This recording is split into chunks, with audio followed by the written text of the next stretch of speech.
Hello, my name is Brad Spinner, and I am presenting my self-audit for Title IX compliance. I will be focusing on prong number 1, which is the substantial proportionality test for compliance. First, we can talk a little bit about what Title IX is and what it does. Title IX is an amendment, an education amendment passed in 1972 to protect people from discrimination based on sex and gender in educational programs and activities that are funded by the federal government. The Title IX regulation describes the conduct that does violate Title IX. Examples of this would be discrimination based on sexual harassment, the failure to provide equal opportunity in athletics, and based on pregnancy. The focus of Title IX is to provide equal opportunities for female athletes. To enforce Title IX, the U.S. Department of Education maintains an Office for Civil Rights, and they have 12 offices across the United States to help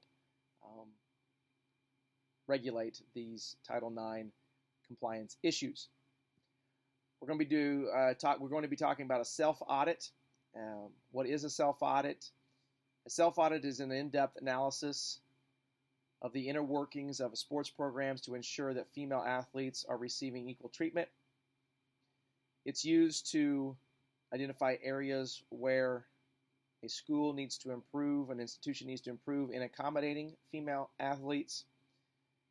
It also helps schools to identify where they're successful and, more importantly, where they fail in meeting the compliance for Title IX. It allows schools to come up with a plan, kind of a guidelines to make a plan to become compliant if there are shortcomings in their compliance. And also, probably most importantly, the reason for conducting a self-audit is it helps them to avoid any kind of lawsuits that they might have to deal with if they are found to be non-compliant. Compliance for Title IX falls under a 3-prong test. Prong number 1, the one I'll be talking about in depth with, is the substantial proportionality test. It basically states that the percentage of females enrolled in an institution has to be equal to the percentage of females that are participating in athletics and activities. Substantial, we'll go into that a little bit more in depth later about what the definition of a substantial is. The second prong is the history and continuing practice of women's athletics program expansion. This basically states that there is a history of a school looking to expand their activities in sports, looking for ways to create more opportunities for females to become involved in athletics, and they show a history of this. And prong number 3 talks about the full and effective accommodation of women's athletics interests and abilities. This basically states that the females in an institution, in a school, have their needs met as far as athletics and activities are concerned, that they are provided ample opportunities to be involved in sports.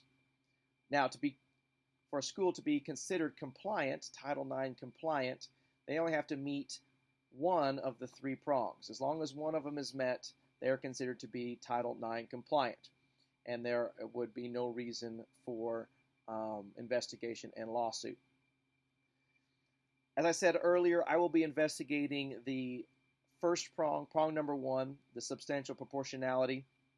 The definition provided by the Office of Civil Rights states that the proportion of females participating in athletics at an institution must be approximately the same as the proportion of total females enrolled in that institution.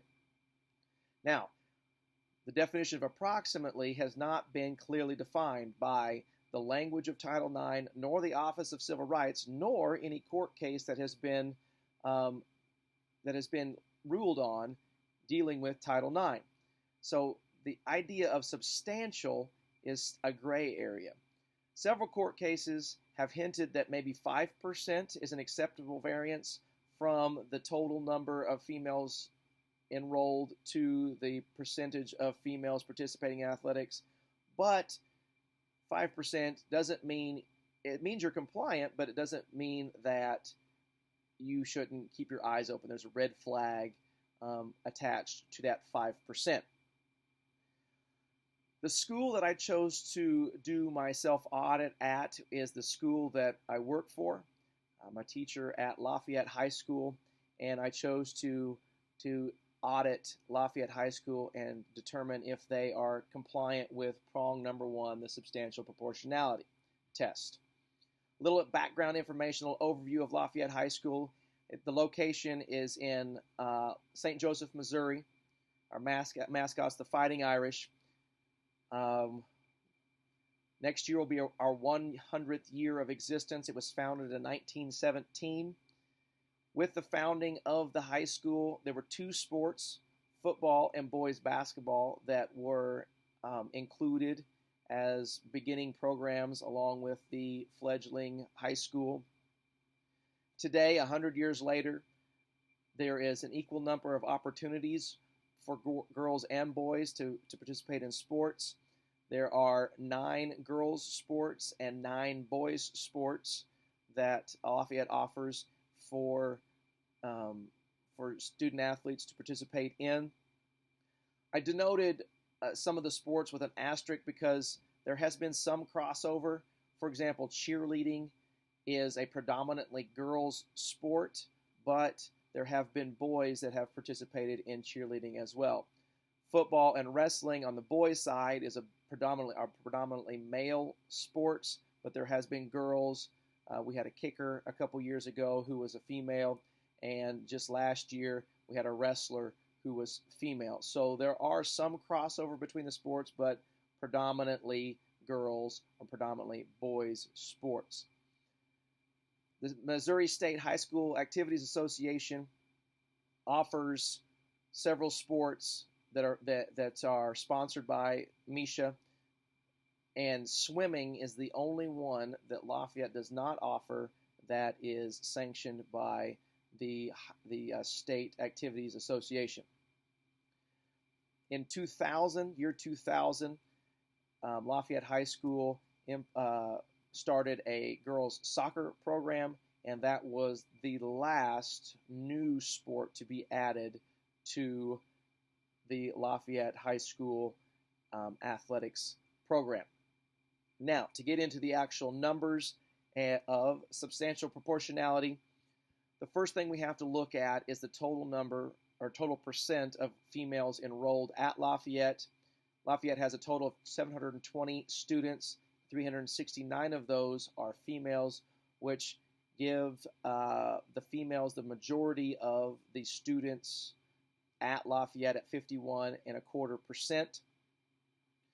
So we're looking for, under substantial proportionality, numbers close to 51.25. That's our target to say that we are compliant with Title IX. There's 2 things we have to look at when we talk about the athletes. A lot of athletes play multiple sports.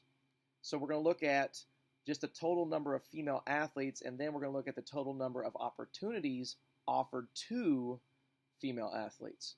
The first one is unduplicated athletes. This would be just the strict number of female athletes compared to the total number of athletes at Lafayette. Lafayette has 289 combined athletes that attend Lafayette. 133 of those athletes are female, which gives us a little over a 46% female participation in athletics. Secondly, we have to talk about the athletes that play multiple sports. This is going to be called duplicated athletes, and this just goes along with the idea that all the roster spots available to athletes total is 422.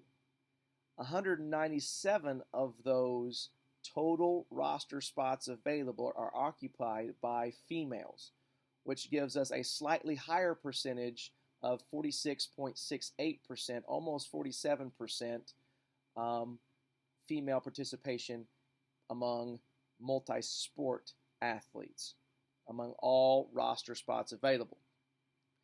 Now, what substantial proportionality looks at is the difference between the enrollment percentages and the athletic percentages.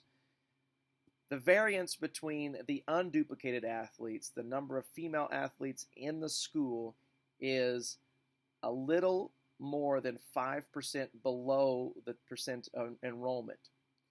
And then the variance between duplicated athletes, that means including the athletes that play multiple sports, females are a little more than 4.5% less than the total enrollment for females.